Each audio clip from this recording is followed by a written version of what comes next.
of unrighteousness. They say they count it pleasure to ride in the daytime. Spots are they and blemishes, sporting themselves with their own deceiving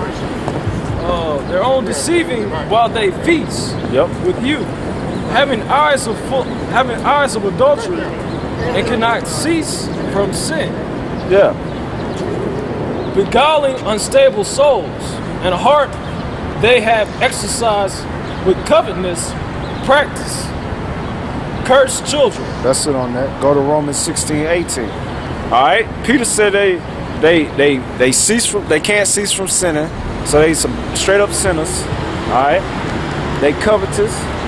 They have eyes full of adultery, and they beguile unstable souls. Talking about their followers.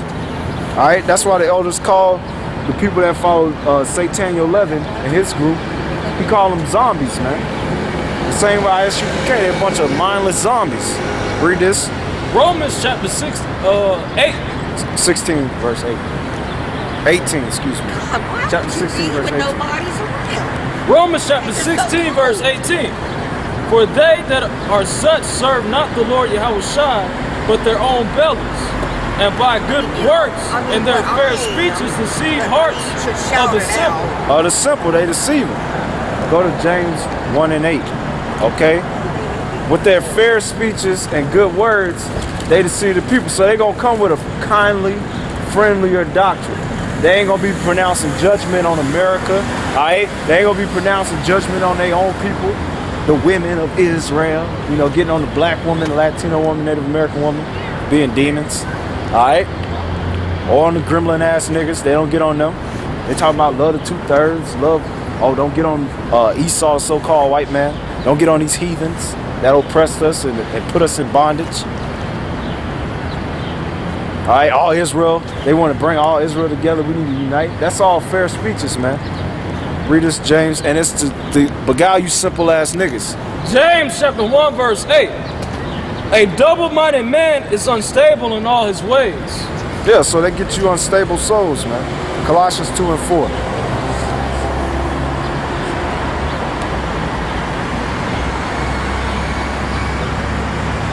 Ain't no Israelites out here, so who the hell? They can just play them later on. That will stop to other people, but everybody right here ain't gonna do nothing on it. They're a bunch of heathens, man. This is just a bunch of heathens walking around. Everybody's got freedom of religion. Colossians 2. And everybody knows what's going on, too.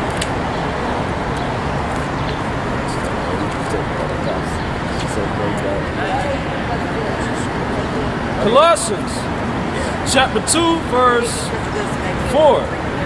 And this I say, lest any man should beguile you with enticing words. To sex on phones. Alright. Colossians chapter 2, verse 4.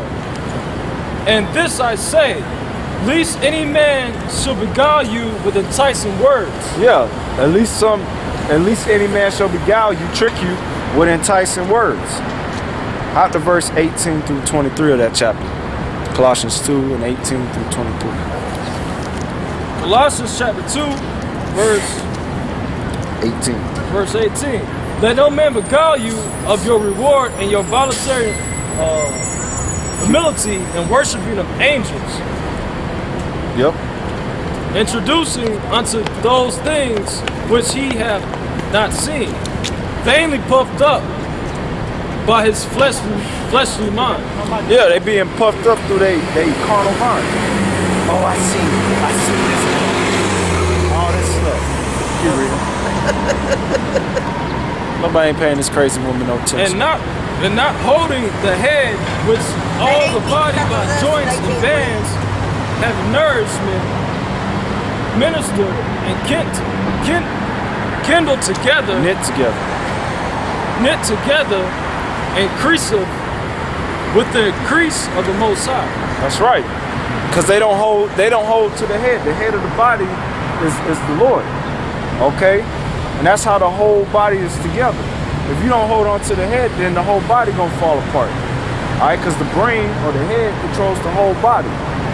All right, so they go off. They start getting all puffed up in their mind with vain thoughts, and then they start teaching that shit. Keep reading. It's going to say that. And not holding the head. You already read it. Next verse. Verse 20.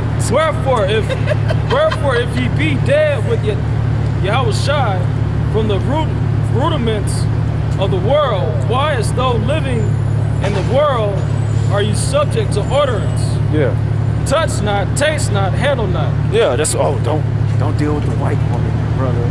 You can't deal with the heathen woman. That's concubines, brother. You going off, brother. That's what they say. Oh, don't drink this, don't eat that. Make you seem like you righteous, man. Keep reading. You got boxes.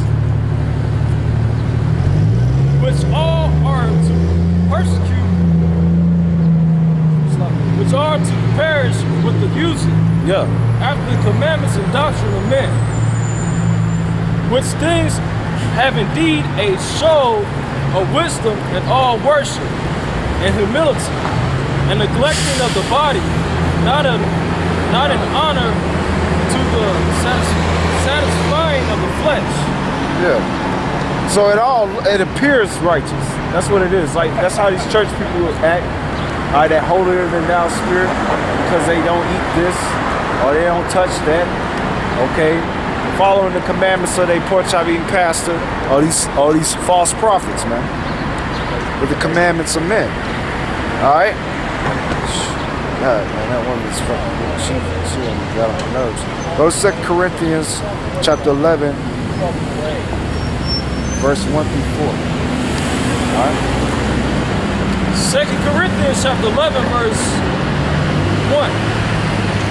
Would to the Most High ye would bear with me a little in my folly, and indeed bear with me. Yeah, because that's what it seemed like we lacking understanding or common sense, all right, when we get on these guys. Because sometimes when we start getting on these guys, we get upset. And then we start, like, they perceive us being carnal and stuff. And we start cursing their ass out and stuff. But that's because we get upset with these niggas. And it's going to say that. Because Paul used to get upset when false teachers would come up teaching a bunch of madness, man. For I am jealous over you with godly jealousy. For I have expound you to one husband. A spouse. With one husband, that I may present you as a chaste virgin. A chaste virgin to the Most High. Yeah. And that's talking about the elect being married unto Yahushua. So Paul, as a man of the Lord that's set up to teach the elect, he has that godly jealousy. That's how we have it towards the elect. We don't know who they are, but we know that if we stand up for the defense of the gospel against these false teachers, that's showing that jealousy love for the elect. So that we could, through the truth, have them as a chaste virgin to his a husband. That's how the elect would be towards the Lord. But I fear least by any means, as the serpent beguiled Eve through the subtlety, so your mind should be corrupted from the simplicity that is in Yahushua. That's right. So it's just like how the serpent beguiled Eve. And that's how these niggas are. They're a bunch of snakes, man. With subtlety.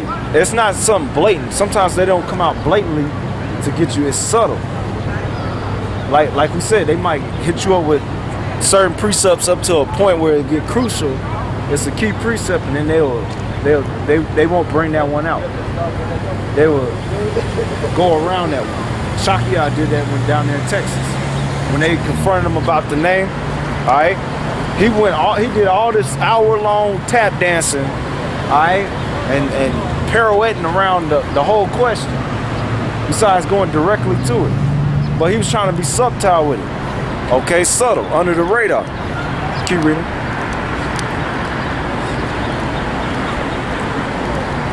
For if he that cometh preacheth another Yahushua, whom we have not preached, or if ye receive another spirit which ye have not received, or another gospel which ye have not accepted, ye might bear with him. That's right.